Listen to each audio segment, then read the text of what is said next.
Today, I have the privilege of, I'm going to interview, I kind of giggle about this. Somebody agreed to get up on stage and let me ask them questions.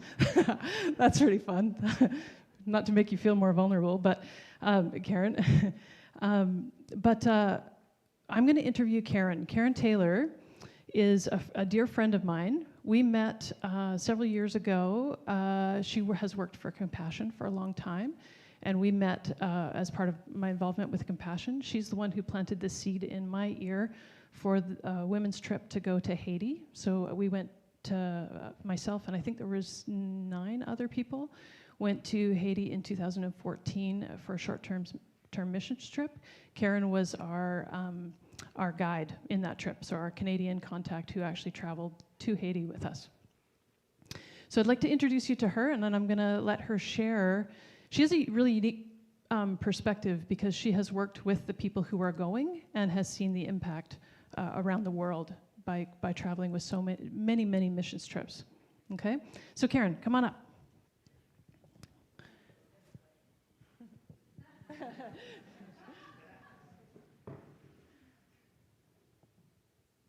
Thanks. So just if you were on that missions trip to Haiti, can you stand up? I think we probably don't have everybody here, but there was, who are we missing? Jessica Pauls was on that. Carly was there. Chelsea, is Chelsea here? Oh yeah, a couple, Bev and Verna up top there. Yeah, so we all got to travel together. So Karen, thank you for coming and letting me ask you questions. You've got so much wisdom to share with us. How are you feeling? A little nervous. It's been a while since I've done this sort of thing, and I've never had an interview by Lisa, so... Wait, I interview you all the time, just not on stage. Yeah. So let me start with a few easy questions, okay? What was your role? You worked with Compassion. What was your role there? I started as a part-time church rep in 1998, which morphed into several different positions over the 18 years that I was with Compassion. And I ended my career with them as the major donor rep for Western Canada. Yeah, so lots of different roles. Lots of different. Yeah. Tell me in that journey, how many short-term missions trips have you been on? So wish I would have kept track. I didn't, but I sort of guesstimated based on the years and the countries, just over 70. Yeah, I think. Isn't that amazing? Hey? 70 trips, okay. The best one was to Haiti. Of course it was. How many countries have you visited? With Compassion, 15 countries. So I would often go back to the same country more than once, obviously. But in my life, 47 countries, which has been remarkable and a blessing. Yeah. So you've seen the world. There's not 2,000 countries out, but there is still a lot to see. But yes, I've been very, very blessed to have been able to travel. And so what drew you into the work with Compassion?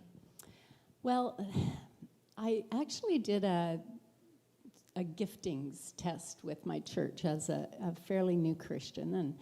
And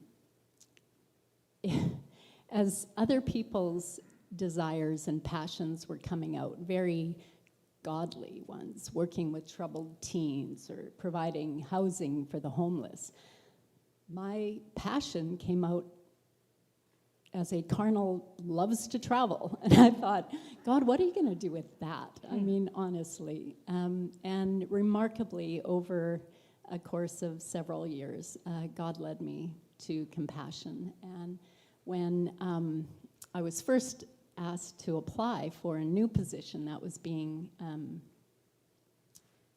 sort of designed for the Western Canada provinces, my initial reaction was, no, it includes public speaking, and like 97% of the world, I had this fear of public speaking. And so I remember very distinctly praying on my way to this meeting with the fellow who asked me to apply for the job. I said, Lord, I don't want this job. I don't know what you're doing here. I can't apply for this job. I'm not qualified. And I just had all the excuses as to why that wouldn't work. And I said, but if you want me to even remotely consider it, you have to change my heart big time, and you have 10 minutes before I get to the meeting. And through that hour meeting, the Lord changed my heart big time. And after that meeting, I just thought, I have to have this job. I still don't know how God's going to get around the whole public speaking thing, but he did. I ended up really enjoying it. Yeah, so The public speaking part. he called you, created an opportunity, and then equipped you as you went. Absolutely. I remember coming back from my first missions trip and thinking, God, how am I going to pay back Compassion for this investment that they made? I can't do this job. I just had the weight of the world and all these children on my shoulders. And God just spoke to me and said, you know what, that's not your job. Your job is to simply open your mouth and speak up for the cause of the poor and the needy, and I will do the rest. And so after that revelation, I realized that, this isn't about me, this is about God, and I just have to be obedient and speak when he asks me to. Yeah. So you did the small thing. This kind of reminds me of the story of the loaves and fishes, right? You brought your small thing, and he was able to make it into something impactful. Yeah. So one of the questions that often I think people talk about when they're talking about short-term missions is it worthwhile, right? There's always this tension between, you guys probably feel some of this too, a tension between just sending money and sending resources overseas, or do we send people? And I know there's kind of varying opinions of that. You've traveled with lots of different groups to lots of different places. You're very aware of what's needed in those countries when people are coming. How would you answer that question? Is it worth it? Is it worth it to go?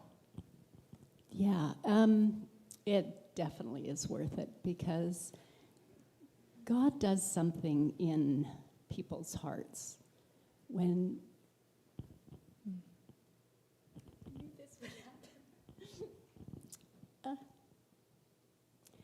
there is this connection with the Lord when you're with the poor that is unlike anything, anywhere. You can have some incredible quiet times with God, and I hope we all do, but when you are walking amongst the poor and God is just there, you can't help but not experience him fully. And I have been with extremely successful businessmen who have walked out of a Nairobi slum after just witnessing the joy and the hope that these children feel. And he turned to me and said, I want what they have. And they had nothing. This was in the second poorest slum in all of Nairobi.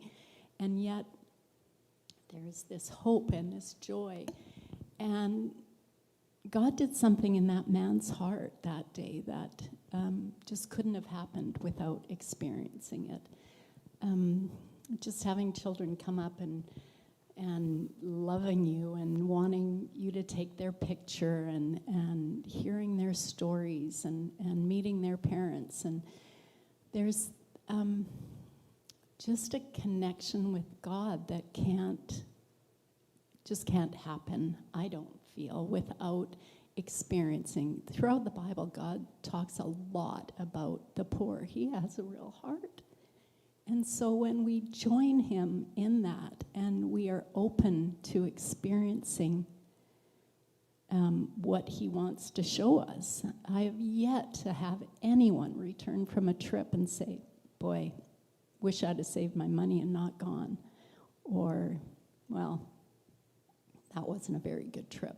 As a matter of fact, I recall bringing a teenage boy with his father, who was this fairly well-known speaker and author, and they'd done vacations to Disneyland and Hawaii, and I remember throughout that week thinking, is this kid getting it? Like, he just seemed kind of detached, and he was a teenage boy.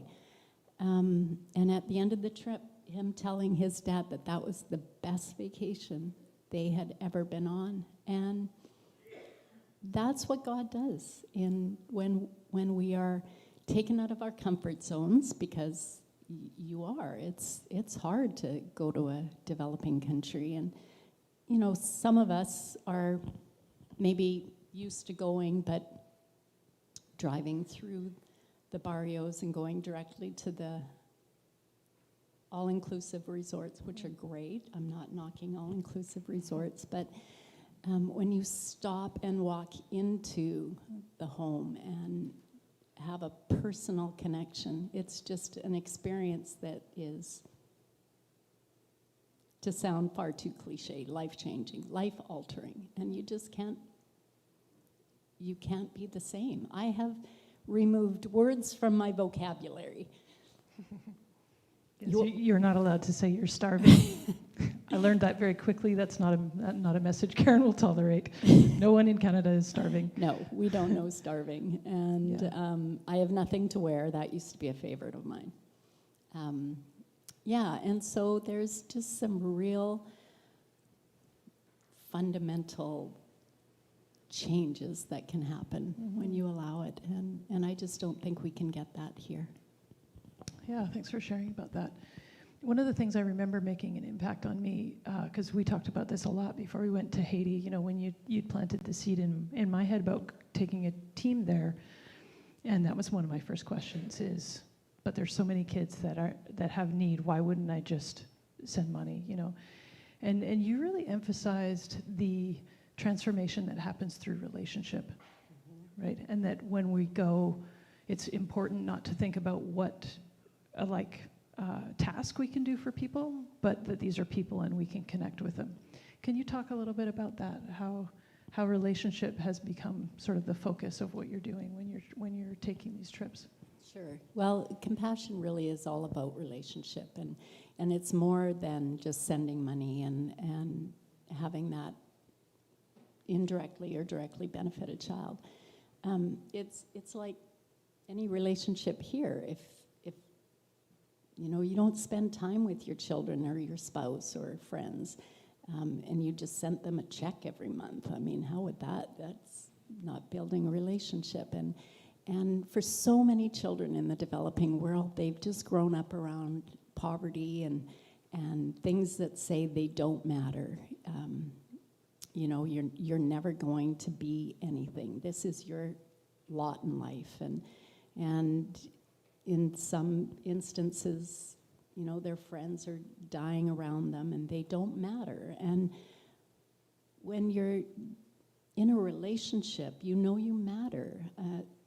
Sending letters to your child and saying that you love them and you believe in them and you know that they can, you know, if they study hard and stay in school, their lives will matter, or they do matter, and they can accomplish what they set their mind to, if given an opportunity. Yeah, it's really, I think what you're saying is that through relationships we can pass on hope. Absolutely, yeah. And I've seen time and time again, I've experienced it, children writing and saying, you believed in me, and it was through that, because I wasn't getting a lot of that at home. It's not that parents are bad parents, they have to work all day long to provide, and so there isn't that relationship maybe that we have here with our kids, and we're able to provide those things. And so oftentimes these kids their only hope is coming from their sponsor. So I highly suggest anyone who has a sponsored child, if you don't write, it really is important to them. But just building that relationship and having just knowing that your life does matter makes a huge difference. I remember being really impacted by that too when we were in Haiti, and as we've talked since, you really emphasized how much of a difference it makes to be in relationship, to be writing, etc. And I think I kind of didn't believe you, but we got to Haiti, and I met a couple of kids that we sponsored there, and I was floored. Like it was in numerous houses that we would go into, and they would grab a file, they'd pull it out of their drawer, and it had everything I'd ever sent to them in the file. Like it really mattered to them, and I remember being really impacted by that. Yeah. So this word impact is something that we're trying to kind of focus on, and so I wonder if you could tell me. You did a little bit already, but can you tell me a couple of maybe favorite stories that you have? What I most want to hear is maybe a story of someone that went, who was really impacted by the power of God in going, and then a story maybe of someone who was on the receiving end, whose life was impacted or changed by God because somebody was willing to go. Sure. So many stories that I could share. The one that I will try to get through was this beautiful. I always argue with God. You give me the opportunity. The least you could do is hold back the tears, right? Let me get through it. Anyway, her name was Crystal in El Salvador, and she was a worker. She was helping out at the Compassion Project, and she was this beautiful young woman and always had a smile on her face and was just very lovely. And it was at the end of the visit that God just really prompted me to go give her my favorite necklace, by the way. Had a little discussion about that too, but anyway, God won. And as I was taking off my necklace to give to her, she burst into tears over some of the things that I was saying. I don't even remember. She remembers verbatim. I'm still in contact with her, actually. But she burst into tears, and I looked at my translator and asked, what is happening right now? And he said, Crystal was going to go home and commit suicide that day because she felt so hopeless and helpless and like her life didn't matter. And this silly costume jewelry necklace that had faux diamonds in it, and truly God-ordained words. It certainly wasn't coming from me. I just said, you are like a diamond to our Father. You're so precious to him. And today, her and her husband are missionaries in Costa Rica. She has a little girl, and she is just, two lives were greatly impacted that day. I hope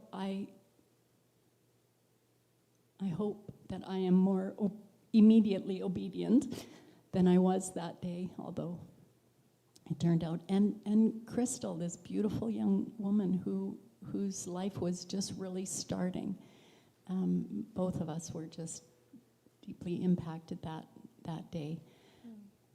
It's amazing to hear that story. I asked the question of why not just send money, right? You could send a necklace, but it wasn't just the necklace that made the impact that day, right? It was the personal connection with you and the being seen and God moving and doing something powerful between you that you had no idea, right? You didn't know what you didn't know what before that. Absolutely, yeah. And people who we may not even know the impact. I may not have known. I was grateful that the Lord did share with me that that's what was happening. But, there are times, and that can happen here too, where a smile or an unplanned visit with a friend or a text sent at the right time. our God is so relational. It isn't about just sending money. If money could solve poverty, we'd be done, because there has been a lot of money sent.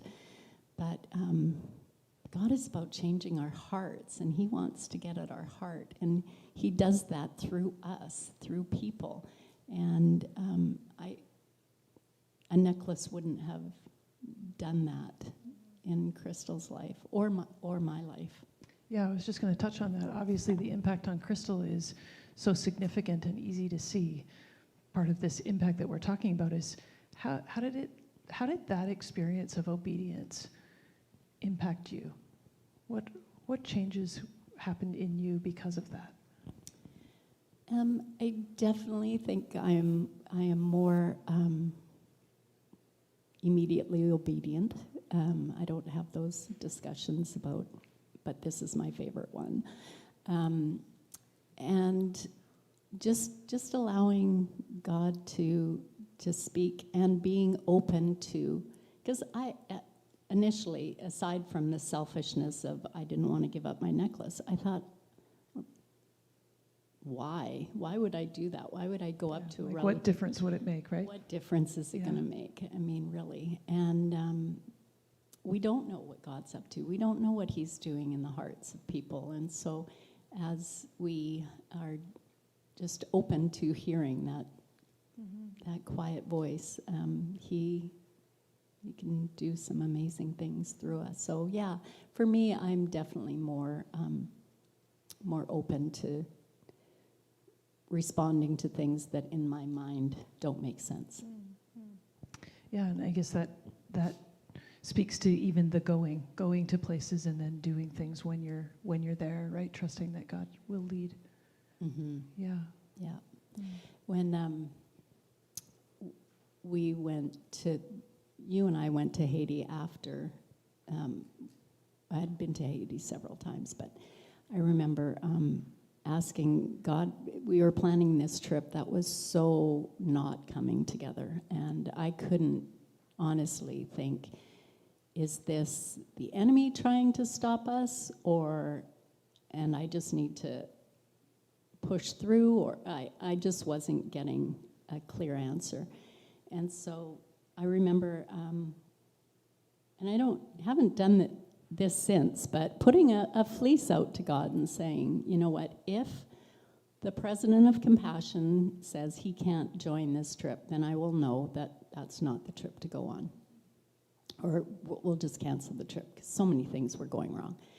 And so I sent out an email, and I was very sort of middle of the road, either or. If you come, great. If you don't, fine. And he said, yeah, no, let's go. It's already mostly planned. So off we went. And that was January 12th, 2010. And we landed in Haiti an hour before the earthquake. And that trip was, I mean, bizarre on so many levels. But I remember thinking, God, why would you bring us all the way here because we did none of the things that we had planned. We didn't hug a single child. We didn't encourage a single pastor. We did nothing other than be sequestered in the Canadian embassy for 30 hours and then be flown back to Canada. And I just remember thinking, why? There's so many whys. Like, why were we allowed to live? And yet all of these people suffered. And God still reveals the why. There's so many, I hesitate to use the word good things have come out, but so many people have been helped through Compassion and other organizations, through the telling of the experience and sharing. And so we just can't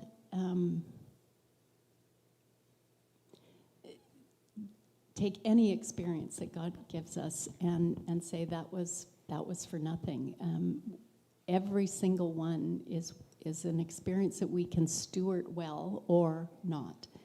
And so my encouragement for anyone who is considering or thinking, well, I'd rather save the money, or I could do something else with it. You just don't know what God has in store for you and the people that you meet, and that is life-changing. Yeah, I was going to kind of touch on that. Is if somebody's thinking about doing a short-term missions trip,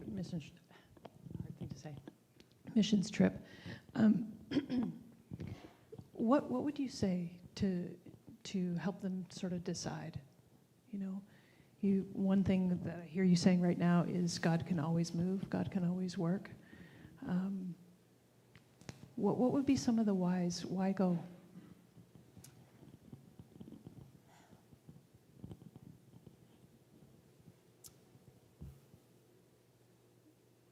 I want to say, why not? There's so much, lots of unknown and uncomfortable and out of your what you're used to in North America, but there's so much that you can glean if you're open to what God has ahead, because He will use every experience. And it just, if you want to get closer to God, this is a really great way, because God is among the poor. I've seen it time and time again. One of the things that I think, is that sometimes we have an opportunity to experience God more personally when we're experiencing vulnerability. That can be in a number of different ways. But I think when we travel to another country, we're vulnerable in all kinds of ways. We're vulnerable sometimes because we don't know the language, sometimes because the food is different and our stomach is upset, or it doesn't work according to the time schedule that we're used to here. And I think that vulnerability kind of cultivates a heightened awareness of needing God in those moments. And so can you speak about this, like just kind of how you've seen the vulnerability of people who are traveling to these places create an openness or an opportunity for them to be impacted in a way that might be different from home? Well, I think a big thing is getting out of our routines and our comfort zones. We were talking earlier today, and Emily, I remember. She's got a story about him.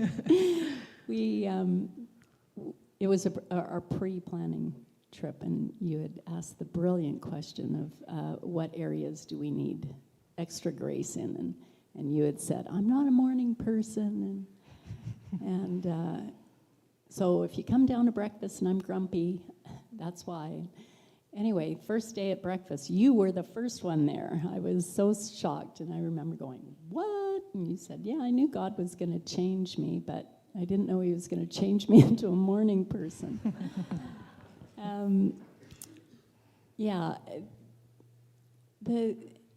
Again, it's allowing, and I think we all need that. I don't know about you, but I can get caught up in, on the phone and my devices, and sometimes it's just really nice to unplug and just walk away. And this is a concentrated week-long, depending how long you go for, where you're just simply away from the regular comforts of home.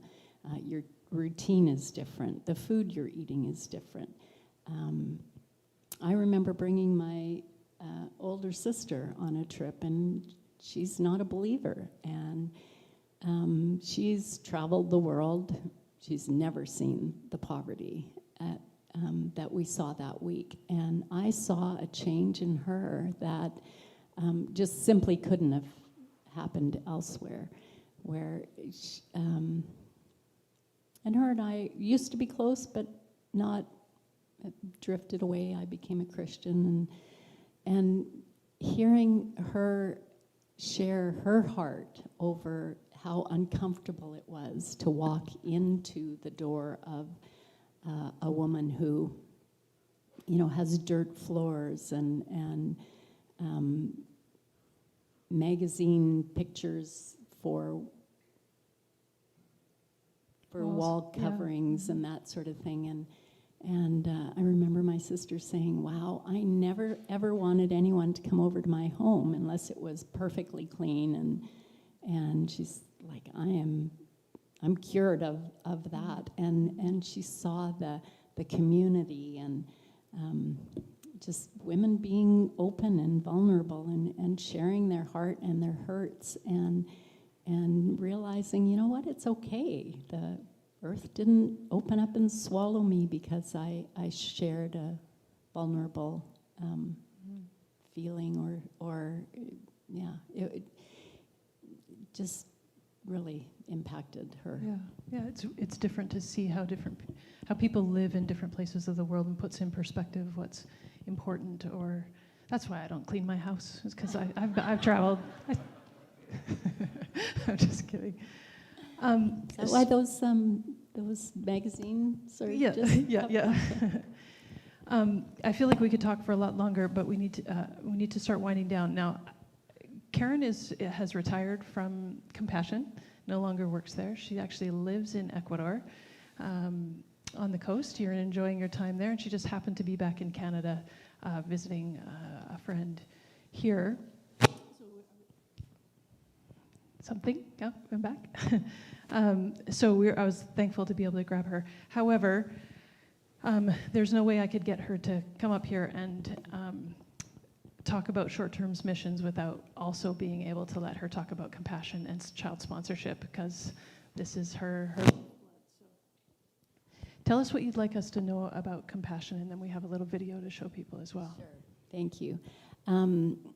Yeah, I love Compassion. I've obviously seen the impact that they do around the world, and for those that have the privilege and the opportunity to go and meet your child, that is an experience beyond any other. But for some of us, we can't go, but we can still be a missionary to one child around the world. And so I've invited my new friend Grant from Compassion. He's at the back and has several of these beautiful child profiles, like Ulfson from Haiti. I just gravitate to Haiti. If there's ever a country that needs our love, support, and prayers, and not money, sad to say, but if there's ever a country that money has poured into, it's Haiti. And what needs to happen is a heart change in the people. And that starts by introducing them to Christ. God is the only one that's going to be able to help Haiti. And we can get the children at a young age believing that they matter, believing that their life can be different, then we won't know the ripple effect of that impact until we get to heaven. And there are children in Haiti that don't get named until they're like 5, because they may not make it. So anyway, Olfson is waiting for a sponsor. He's also in an area where there's just a global food crisis, as there are many places now. You don't have to watch the news for very long to realize that the majority of the world does not live the way we do. And so if you find it in your heart to sponsor a child today, that would be amazing. And there are just some things that we don't have to pray about, because I'm pretty sure God's never said, no, don't sponsor a child. But if you need to pray about how many, that's okay. You can do that. Yeah. So small fee every month to sponsor a child, Yeah. and then you have the opportunity to also correspond with the child. As we mentioned, the writing of letters is so impactful. Like Karen said it to me so many times when we were in Haiti, and it was just proven over and over again that the money creates opportunity for them, but it's the relationship that gives them hope. And so both are so important and impactful to the people there. So When we traveled to Haiti, I think everybody on the team had a child that they sponsored from that country. And so we all got to meet our sponsor kids as we traveled to different areas of the country, and it was fantastic. It was just amazing to watch the kids, like, they knew us. They knew who their sponsor was. It wasn't like, oh, random kids, they're all hugging all of us. It was like, no, like they're tuned in. This is the person who's changing my life, with deep appreciation. Often I was really moved by not just the kids' response, but the family's response. So in many cases, I think almost every case, we got to go into the home of the children that we sponsor and to watch the mother and the father just weep and, I'm not gonna get teary, but just grab onto us and just hug us. Like, it was undeniable that this was changing their life, and they knew it. And so I know sometimes over here it can be like, oh, it's disconnected, it's far away, but it's not far away to them. And so just encourage you, there's packets at the back if you are feeling led to do that. Thank you so much for joining me and for letting me introduce you to our church. Let me just pray before we go and sit down, and then, do you have that video? Yeah, okay. Lord, I just want to thank you for Karen. Thank you for her willingness to come and talk with us and to share out of her heart. So obvious how you have been active and moving throughout the years she spent with Compassion, and she knows you because she's seen you and has seen the impact that you've made on herself, on other people who go, and in the lives of those people that we go to serve. So Lord, I pray if there's anybody here who's asking those questions, should I sponsor a child? Should I go on a short-term missions trip? Maybe should I go long-term? I just want to lift them up to you and ask you to speak to them, to give them peace, to give them clear direction. Thank you that you would love us so much, that you would put callings out in front of us and let us participate in the work that you're doing. It's such an honor and privilege. Thank you, Lord. In Jesus' name, amen.